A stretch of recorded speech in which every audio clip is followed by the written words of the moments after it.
Pukul 2.15 dini hari, udara dingin khas Yogyakarta yang membawa aroma tanah basah dan melati malam menyusup melalui celah jendela ruang perawat di Blok Anggrek. Blok ini bukan sekedar bangunan tua, ia adalah saksi bisu hampir setengah abad penderitaan, harapan, dan yang terpenting, kematian. Blok Anggrek adalah salah satu unit terlama di Rumah Sakit Umum Pusat Jantung Kota. Dikenal dengan arsitektur kolonial yang megah namun suram. Lantai tegelnya selalu terasa dingin, dan tiang-tiang pilar besarnya menciptakan bayangan panjang yang seolah bergerak mengikuti setiap gerakan. Suster Riana, 24 tahun, adalah perawat muda dengan mata yang cekatan, tetapi hati yang masih rapuh menghadapi mitos rumah sakit. Ia baru bertugas 3 bulan, dan Blok Anggrek adalah wilayah uji nyali baginya. Malam ini ia sendirian di nurse station, lantai 3. Rekan kerjanya, Suster Santi, sedang berkeliling mengecek pasien di lantai 2 yang baru saja dipindahkan karena perbaikan unit AC yang mendadak rusak. Riana memeriksa daftar jaga. Sepi. Hanya ada 5 pasien di lantai 3 malam ini. Semuanya dalam kondisi yang stabil dan sudah terlelap. Ia mencoba mengalihkan pikiran dari cerita-cerita yang beredar di kalangan perawat senior. Salah satunya yang paling populer dan mengerikan adalah kisah tentang hantu Noni Estella, seorang gadis kecil keturunan Belanda yang meninggal karena leukemia puluhan tahun lalu dan konon sering terlihat di lorong itu mencari orang tuanya atau yang lebih menyeramkan, meminta ditemani bermain. Tiba-tiba, telepon meja yang sudah usang dan berwarna krem kekuningan itu berdering pelan. Riana mengangkatnya, berharap itu hanya panggilan dari security atau Suster Santi. Halo, dengan Blok Anggrek, ada yang bisa dibantu? Hening, sunyi di seberang sana. Hanya terdengar suara nafas berat dan terengah-engah, seperti seseorang yang baru saja berlari kencang atau sedang kehabisan udara. Nafas itu bukan nafas normal, yang basah dan bergetar. Halo, ini siapa? Dari mana? Ulang Riana. Suaranya mulai bergetar. Ia mengecek layar caller ID, tapi yang muncul hanyalah nomor internal yang tidak terdaftar.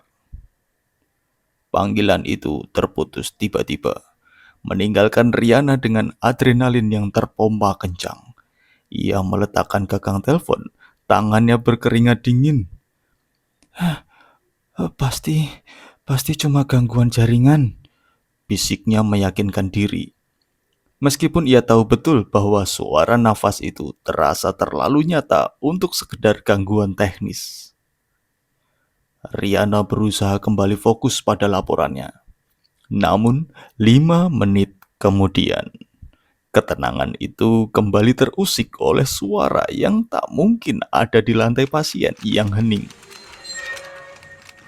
Suara kursi roda yang berderit nyaring dan bergesekan dengan lantai tegel tua. Suara itu datang dari lorong ujung timur menuju koridor yang paling jarang digunakan. Itu adalah koridor menuju kamar 307 dan gudang penyimpanan alat medis lama. Kamar 307 yang selalu dikosongkan dan terkunci rapat memiliki reputasi yang sangat buruk. Dulu kamar itu adalah ruang isolasi khusus bagi pasien dengan penyakit menular yang paling parah. Dan kabarnya, banyak pasien yang meninggal di sana sendirian. merenggut nafas terakhir mereka tanpa kehadiran keluarga. Jantung Riana berdebar-debar di dada. Setaunya, semua kursi roda yang masih layak pakai sudah disimpan di lantai dasar. Kursi roda yang tersisa di blok anggrek seharusnya sudah dipajang di museum rumah sakit karena sudah terlalu tua. Suara itu semakin mendekat, bergerak perlahan, seolah didorong oleh langkah kaki yang lambat, membawa beban yang sangat berat dan rapuh. Riana meraih senter di laci dan memberanikan diri. Ia harus memastikan jika ada pasien yang entah bagaimana berhasil mendapatkan kursi roda dan berkeliaran. Itu adalah tanggung jawabnya. Dengan senter di tangan, ia melangkah hati-hati keluar dari nurse station.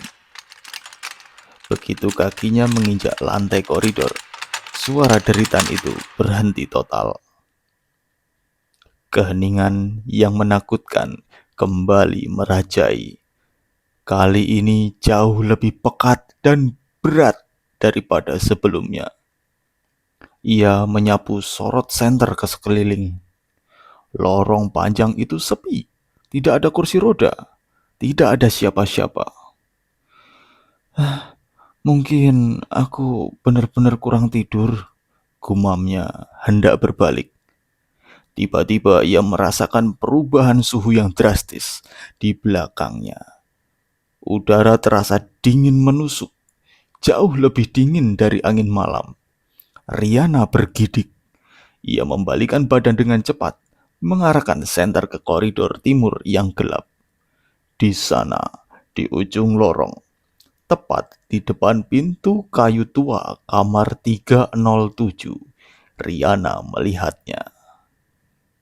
Sebuah bayangan kecil melintas cepat di belakang pilar terakhir, dekat kamar 307.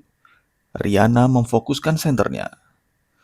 Seorang gadis kecil bergaun lusuh dengan renda yang sudah usang dan rambut pirang yang dikepang dua ala noni Belanda sedang berdiri mematung membelakanginya. Riana tahu itu adalah Estella, sang hantu legenda blok anggrek. Gadis itu tampak sangat nyata. Rambutnya yang basah terlihat menempel di bahunya. Riana, meskipun ketakutan, mencoba bersikap profesional. Dek, kamu siapa? Cari siapa? Kenapa di sini sendirian? Tanyanya dengan suara bergetar yang ia paksakan agar terdengar tetap tenang. Gadis itu tidak bergerak. Hanya bahunya yang sedikit terangkat, seolah sedang menangis tertahan. Saat Riana maju selangkah, pintu kamar 307 yang terkunci itu terbuka perlahan, mengeluarkan bunyi engsel tua yang memilukan, seolah berteriak kesakitan. Dari dalam kamar yang gelap gulita, yang hanya dihiasi tirai jendela yang melambai-lambai, terdengar suara bisikan serak, berat, seperti seseorang yang sedang sekarat dan kesulitan bernafas memanggil-manggil nama. Estella, Estella, cepat, oksigenku habis. Suara itu terdengar penuh keputusasaan dan rasa sakit yang dalam. Gadis itu, Estella, perlahan berbalik. Wajahnya tidak terlihat jelas karena tertutup bayangan. Namun Riana bisa melihat mata Estella yang memantulkan cahaya senter, memancarkan kesedihan yang tak terperi, dan genangan air mata. Lalu sebuah horor yang tak terbayangkan muncul, tepat di belakang Estella. Dari kegelapan kamar 307, muncul sosok perempuan paruh baya yang mengenakan pakaian pasien rumah sakit tahun 80-an, berwarna biru muda yang sudah pudar. Sosok itu bergerak lambat, Begitu ia keluar sepenuhnya, Riana melihat dengan jelas wajah perempuan itu rata. Ia tidak memiliki mata, hidung, dan mulut. Hanya kulit yang rata, pucat, dan kencang. Ia adalah si muka rata, hantu yang konon merupakan korban malpraktek atau pasien yang meninggal dalam penderitaan. Sosok itu mendekat ke Estella. Tangannya yang kurus dan pucat itu meraih bahu sang gadis kecil. Seolah-olah si muka rata hendak menyeret Estella kembali ke dalam kamar 307. Tepat pada saat tangan si muka rata menyentuh bahu Estella, suara deritan kursi dorong kembali terdengar. Kali ini suaranya sangat keras dan cepat, seperti desing peluru yang membelah udara, seolah-olah didorong oleh sesuatu yang marah atau sedang terburu-buru bergerak dari koridor barat menuju Riana. Riana tersentak mundur, berteriak tertahan. Ia menoleh ke arah datangnya suara. Kursi dorong itu benar-benar ada. Sebuah kursi roda model lama yang sepenuhnya terbuat dari besi. Rodanya berkarat tebal, meluncur deras di tengah lorong yang sempit, bergerak sendiri tanpa ada yang mendorong.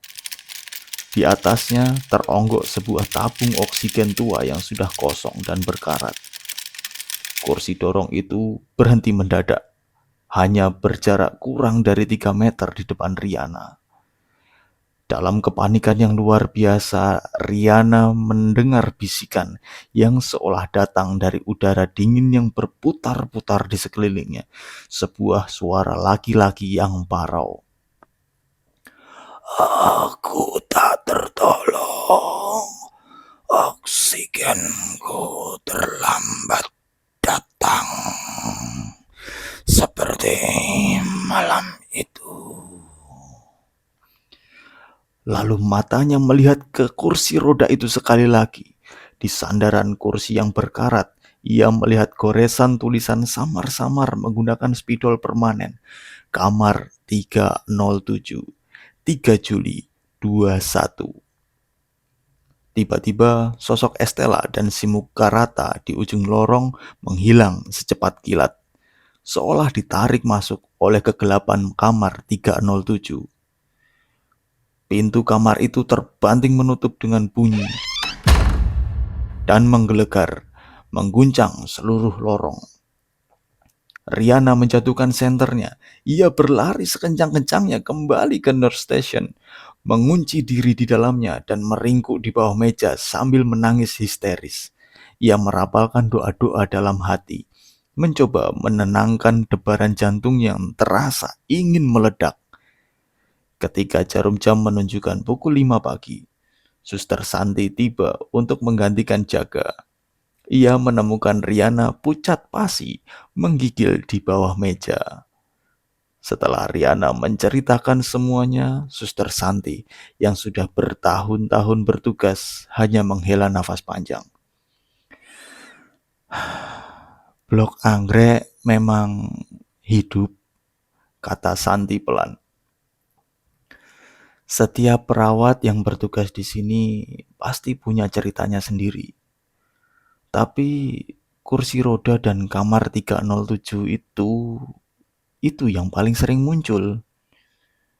Santi kemudian menjelaskan sebuah tragedi yang pernah mengguncang rumah sakit beberapa tahun lalu pada tanggal 3 Juli 2021.